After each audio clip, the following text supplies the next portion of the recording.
오늘은 우리가 출애굽기 46번째 시간으로 예배의 대상이라는 제목으로 같이 말씀을 나누도록 하겠습니다.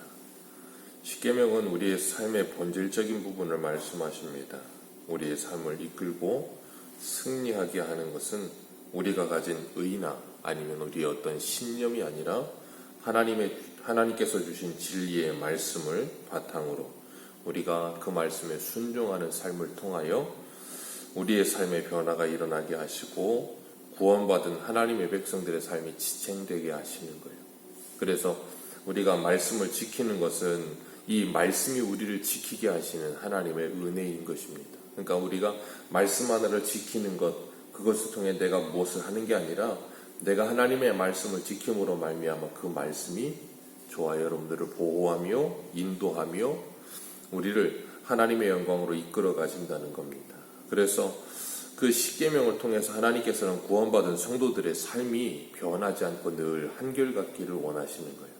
하나님을 사랑하고 이웃을 사랑하며 이 땅 가운데서 주님의 마음을 품고 살아가는 하나님의 백성들이 되기를 원하시는 겁니다. 우리의 신앙생활 가장 중요한 건 하나님을 아는 겁니다. 하나님을 아는 것보다 중요한 것은 없습니다. 요한복음 17장 3절은 하나님을 아는 것이 영생이라고 하셨고 그 하나님을 아는 지식이 있어야 우리가 바른 믿음 안에서 자라갈 수 있습니다. 하나님을 우리가 잘못 알면 잘못된 믿음으로 살아갈 수밖에 없어요. 우리의 믿음의 대상이 누구인가 분명히 알게 될 때 우리의 믿음은 올바른 믿음이 되는 겁니다. 그렇기 때문에 하나님께서 우리에게 십계명을 주시는 거예요.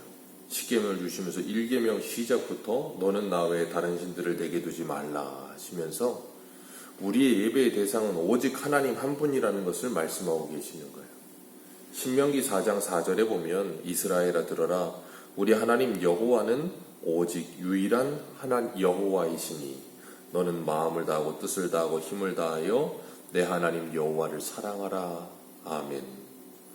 유일하신 하나님이라 유일하신 여호와라 그렇게 말씀하시면서 다른 신들을 섬기지 말고 마음을 나누지 말고 오직 여호와 하나님만을 앙망하라는 겁니다. 우리의 마음이 나뉘지 않고 하나님만을 바라보게 되기를 원하고 계시는 겁니다. 이 20장 5절 말씀 우리 같이 한번 읽어볼까요? 5절입니다. 시작. 그것들에 전하지 말며 그것들을 섬기지 말라. 나 내 하나님 여호와는 질투하는 하나님인즉 나를 위하는 자의 죄를 갚되 아버지로부터 아들에게로 3, 4대까지 이르게 하거니와. 아멘. 여기 보면 하나님께서 나는 질투하는 하나님이라 라고 말씀하고 계세요. 하나님께서 이스라엘을 향하여 질투하신대요. 질투라는 개념은 사랑하는 대상을 향해 하는 거잖아요. 하나님께서 이스라엘을 사랑하시기 때문에 그들을 향해 질투하신답니다. 이스라엘이 다른 것을 바라볼 때, 한눈을 팔게 될 때 하나님께 온전히 올려드려야 될 영광을 다른 것, 우상에게 그 영광을 돌리고 있을 때 하나님께서 질투하신다는 거예요. 그리고 하나님의 질투는 무섭습니다. 그 하나님의 질투는 하나님만을 바라보게 될 때까지 질투하시는 거예요. 그리고 하나님께서는 이스라엘 백성들이 하나님을 바라보게 될 때 기뻐하십니다. 그래서 나는 너희 하나님이 되고 너희는 내 백성이 되리라. 하나님께서 그 관계를 반드시 이루어내시고 마시겠다는 거예요. 그 하나님의 언약은 예수 그리스도를 통하여 완성됩니다. 오늘 3절을 보면 너는 이라고 표현하고 있어요. 하나님께서 지금 이 십계명을 이스라엘 백성들 전체에게 주고 계십니다. 이스라엘 백성들 전체에게 주시면서 너희는 이라고 표현을 쓰지 않으시고 너는 이라고 표현을 쓰고 계세요. 하나님께서 이스라엘 전체에게 말씀하고 계시지만 잊지 말아야 될 것, 우리의 신앙생활은 언제나 하나님과 나와의 1대1의 관계라는 거예요. 그렇기 때문에 우리가 잊지 않아야 되는 게 내가 하나님과 어떤 관계를 맺고 있느냐가 중요한 것이지 내가 어떤 이 무리 속에 속해 있느냐 그게 중요하긴 하지만 그게 궁극적으로 중요한 건 아니에요. 우리가 전도를 하거나 어떻게 해보면 그런 분들이 있어요. 내가 영종도에 오기 전에는 서울에서 큰 교회를 다녔었다고. 그런데 지금은 교회를 안 다니고 있다고. 큰 교회를 다니면 믿음이 커지는 게 아닙니다. 사람들은 이상한 이 습성이 있어요. 그래서 뭐 큰 교회 다니면 큰 성도고 작은 교회 다니면 작은 성도인가 이상한 생각을 가질 때가 있어요. 그런데 그렇지 않아요. 하나님은 우리에게 항상 우리 자신의 이름을 부르시면서 너는 이라고 부르고 계시는 거예요.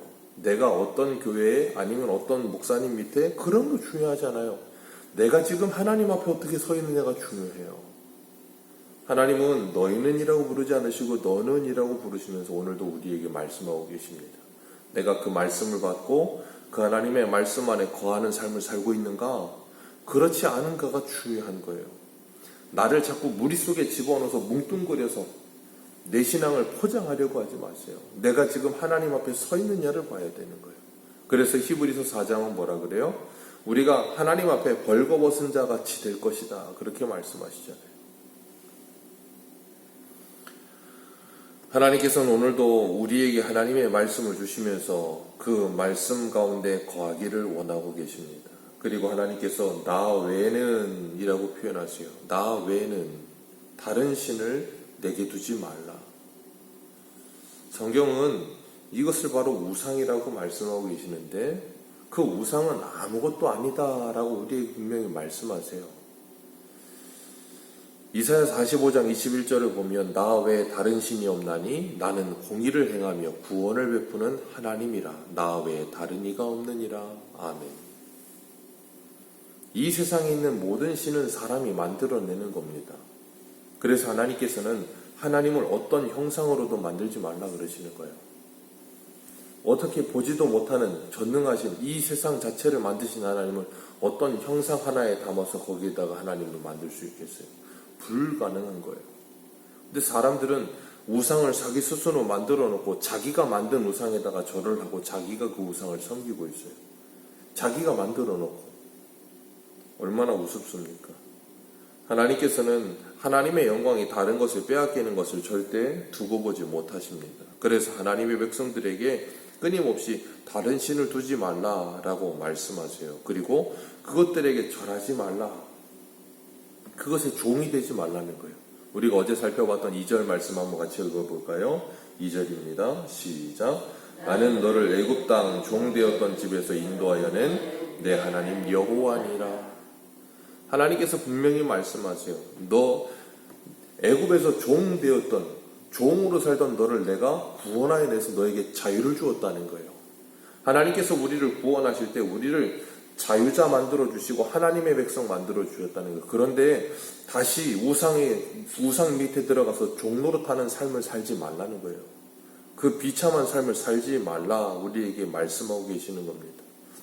이 세상을 살아가면서도 사람들이 세상에 종노릇하며 사는 사람들이 얼마나 많은지 몰라요. 무슨 머피의 법칙이니 아니면 무슨 사람들이 만들어 놓은 손이 있는 날, 손이 없는 날, 그런 거 막 만들어 놓고 스스로가 거기에 갇혀버리잖아요. 그리고 그것에 종이 되어 살아요. 얼마나 불쌍합니까? 하나님께서 사람을 만드시고 사람에게 이 세상을 정복하고 다스리고 이 세상을 하나님의 뜻대로 통치하며 살아라고 말씀하셨는데 그것들에게 절하고 있는 거예요. 그러니까 큰 나무에 가서 절하고 돌에 가서 절하고 저는 그런 거 볼 때마다 제일 우스운 게 그럼 왜 길 가다가 다른 나무 보고는 절을 안 하냐고요. 왜 아스팔트 보고는 절을 하지 않느냐고요. 사람이 얼마나 어리석어지는지를 우리들에게 잘 보여주시는 말씀인 거예요. 그렇기 때문에 하나님은 우리들에게 종이 되지 말고 자유자가 되라 그러시는 거예요. 이 세상에 살면서도 우리가 기억하는 것은 인간에게 가장 무서운 형벌이 자유를 차단하는 거예요. 그래서 사람들이 사회에서 죄를 지으면 격리시켜서 자유를 빼앗잖아요.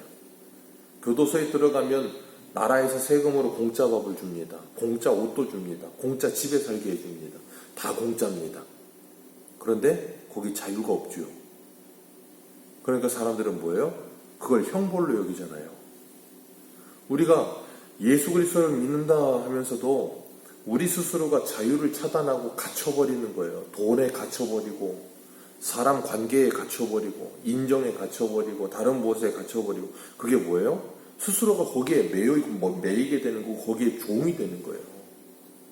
하나님은 우리가 그런 삶을 살기를 원치 않으시는 거예요.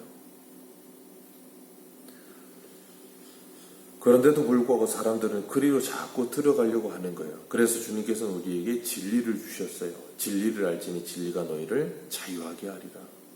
무엇이 진리인지, 너희가 어떤 존재인지, 너희들이 지금 구원받았다는 게 무엇인지 분명히 알아내는 거예요. 성령이 오셔서 모든 진리 가운데 우리를 인도하시면 그 모든 것들로부터 우리가 풀려지게 되고 자유하게 될 것이다 말씀하시는 거예요. 그래서 우리가 찬송하잖아요. 성령이 오셨네, 성령이 오셨네.